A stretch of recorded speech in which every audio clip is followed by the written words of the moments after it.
Assalamualaikum warahmatullahi wabarakatuh. Saya dan teman-teman saya akan menjelaskan tentang etika dalam komunikasi. Anggota kelompok saya terdiri dari saya sendiri, yaitu Absa Maulina, Ipah Nur Ipah, Eka Aprilia, dan Ike Selviana. Kami dari kelas 10 OP4. Saya di sini akan bertanya kepada Absa. Absa, apa sih pengertian etika dan etiket itu? Pengertian etika komunikasi. Dalam kehidupan bermasyarakat, terdapat suatu sistem yang mengatur tentang tata cara manusia bergaul. Tata cara pergaulan untuk saling menghormati yang biasa kita kenal dengan sebutan sopan santun, tata krama, protokoler, dan lain-lain. Tata cara pergaulan bertujuan untuk menjaga kepentingan komunikator dengan komunikan, agar merasa senang, tentram, terlindungi tanpa ada pihak yang dirugikan kepentingannya, dan perbuatan yang dilakukan sesuai dengan adat kebiasaan yang berlaku, serta tidak bertentangan dengan hak asasi manusia secara umum. Tata cara pergaulan, aturan perilaku, adat kebiasaan manusia dalam bermasyarakat dan menentukan nilai baik dan nilai tidak baik dinamakan etika. Istilah etika berasal dari kata ethicus dari bahasa Latin, dan dalam bahasa Yunani disebut ethikos, yang berarti kebiasaan, norma-norma, nilai-nilai, kaidah-kaidah, dan ukuran-ukuran baik dan buruk tingkah laku manusia. Jadi, etika komunikasi adalah norma, nilai, atau ukuran tingkah laku baik dalam kegiatan komunikasi di suatu masyarakat. Beberapa pendapat para ahli mengenai pengertian etika antara lain sebagai berikut. Pendapat Dr. Andes D.P. Simorangkir. Etika atau etik adalah pandangan manusia dalam berperilaku menurut ukuran dan nilai yang baik. Pendapat Dr. Andes Hidij Cajalba. Etika ialah teori tentang tingkah laku perbuatan manusia dipandang dari segi baik dan buruk sejauh yang dapat ditentukan oleh akal. Pendapat Dr. Avoemans. Etika dan etik terdapat hubungan yang erat dengan masalah pendidikan. Etiket. Istilah etika dan etiket ada kalanya digunakan untuk pengertian yang sama dalam kehidupan sehari-hari. Etika lebih luas pengertian dan penggunaannya daripada etiket. Istilah etiket berasal dari kata etiquette Prancis yang berarti kartu undangan, yang biasa digunakan oleh raja-raja Prancis ketika menyelenggarakan pesta. Dalam perkembangan selanjutnya,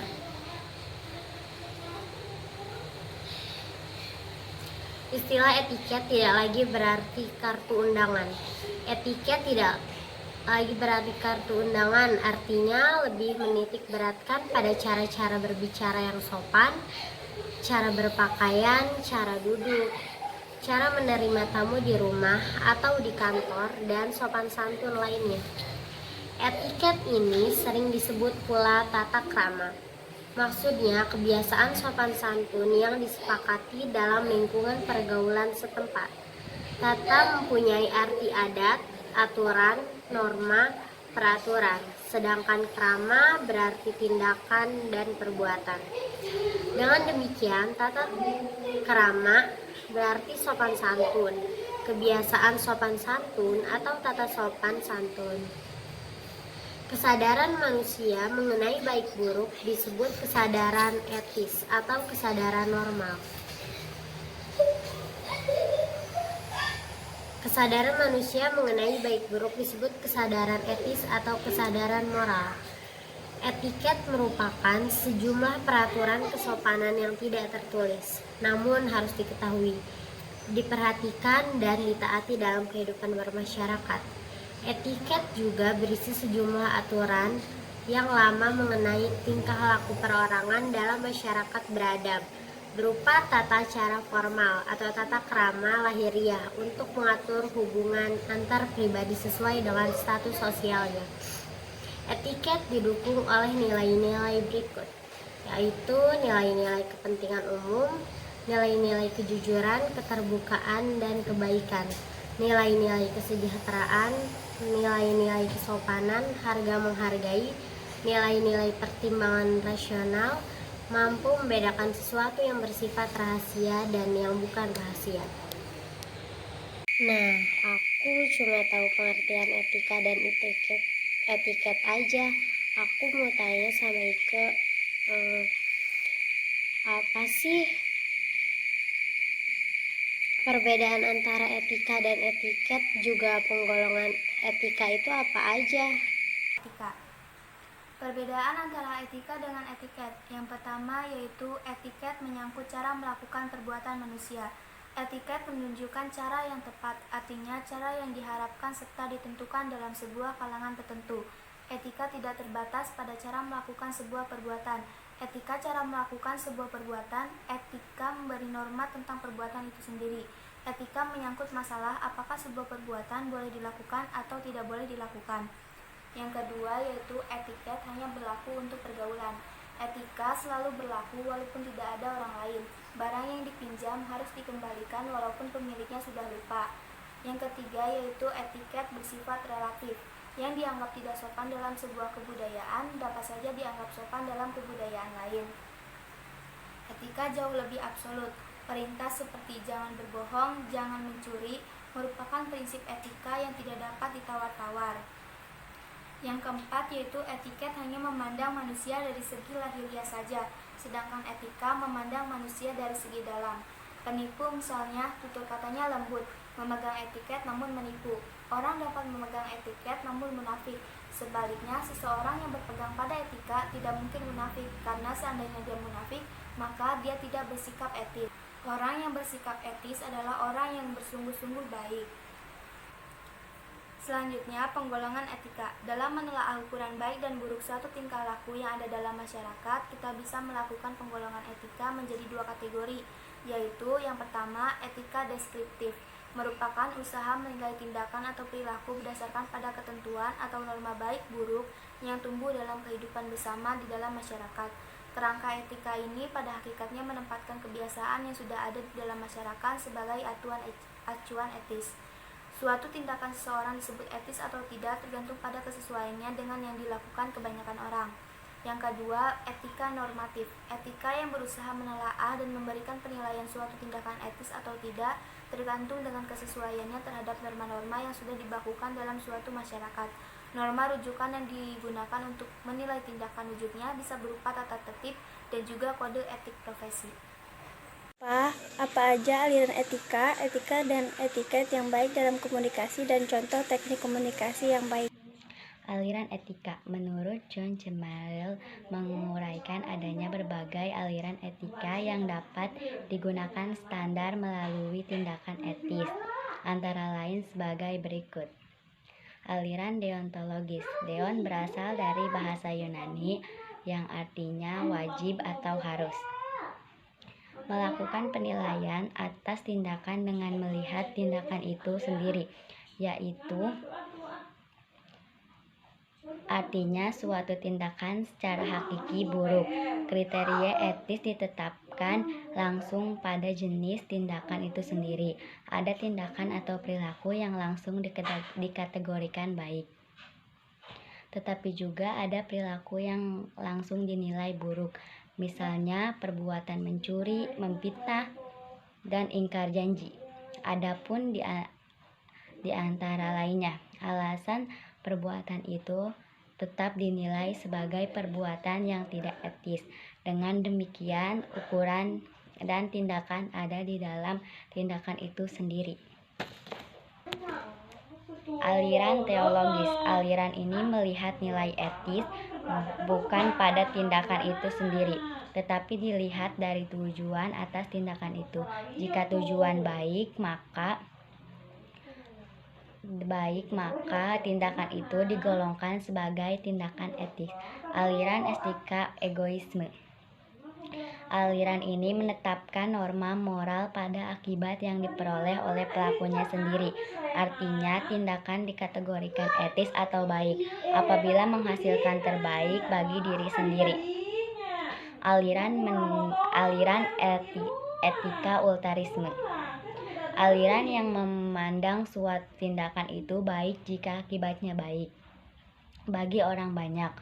Dengan demikian, tindakan itu tidak diukur dengan kepentingan subjektif individu, melainkan secara objektif pada masyarakat umum. Semakin universal akibat baik dari tindakan itu, maka dipandang semakin etis. Etika dan etiket yang baik dalam berkomunikasi. Berikut ini adalah beberapa etika dan etiket dalam berkomunikasi manusia dalam kehidupan sehari-hari. Jujur dan tidak berbohong, bersikap dewasa, tidak kekanak-kanakan, lapang dada dalam berkomunikasi, menggunakan panggilan yang sopan dan baik, efektif dan efisien, menggunakan bahasa yang pantas, bahasa yang baik dan ramah, menggunakan pakaian yang pantas. Ini adalah beberapa etika dan etiket dalam berkomunikasi manusia dalam kehidupan sehari-hari. Jujur dan tidak berbohong, bersikap dewasa, tidak kekanak-kanakan, lapang dada dalam berkomunikasi, menggunakan panggilan yang sopan dan baik, efektif dan efisien, menggunakan bahasa yang pantas. Pertanyaan untuk Eka. Eka, apa saja etika-etika yang lazim dalam masyarakat? Perkenalkan, nama saya Eka Aprilia Mawarni. Saya di sini akan menjelaskan tentang etika-etika yang lazim ada dalam masyarakat Indonesia. Membuka pintu komunikasi, hubungan antara manusia di dalam masyarakat dibina atas dasar hal-hal kecil yang mengakrabkan persahabatan yang terbit dari kata hati yang tulus ikhlas ketika menyimpan segudang pemikat untuk menyatakan prihatin kepada orang lain sekaligus untuk dapat membuka pintu komunikasi.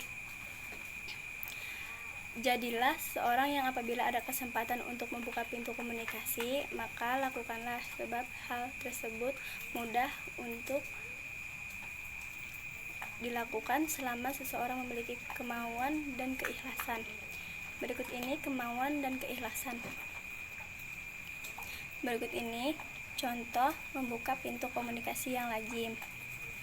Lambaikan tangan, senyum yang tulus dan simpatik, ucapkan sapaan seperti hai, halo, selamat pagi, dan assalamualaikum.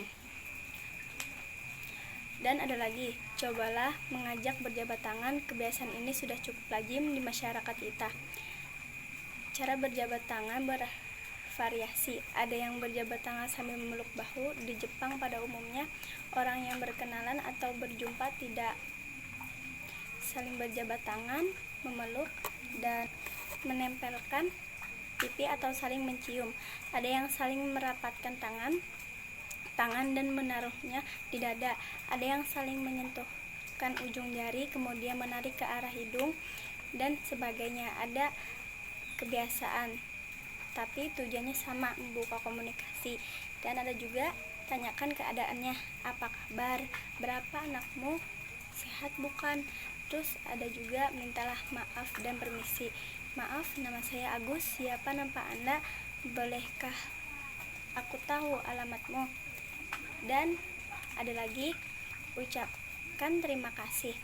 Demikianlah ada berbagai cara untuk mengawali komunikasi. Memang kelihatannya sepele, tetapi manfaatnya sungguh sangat besar. Kita akan mendapat penilaian yang baik dari orang lain dalam kantor kita. Ketika komunikasi tatap muka berarti mempertemukan orang-orang yang terlibat dalam proses komunikasi. Norma ketika mesti kita perhatikan karena apabila kita melakukan kesalahan, meskipun kita tidak sengaja, sangat mungkin menyebabkan orang lain sakit hati. Pepatah kita mengatakan,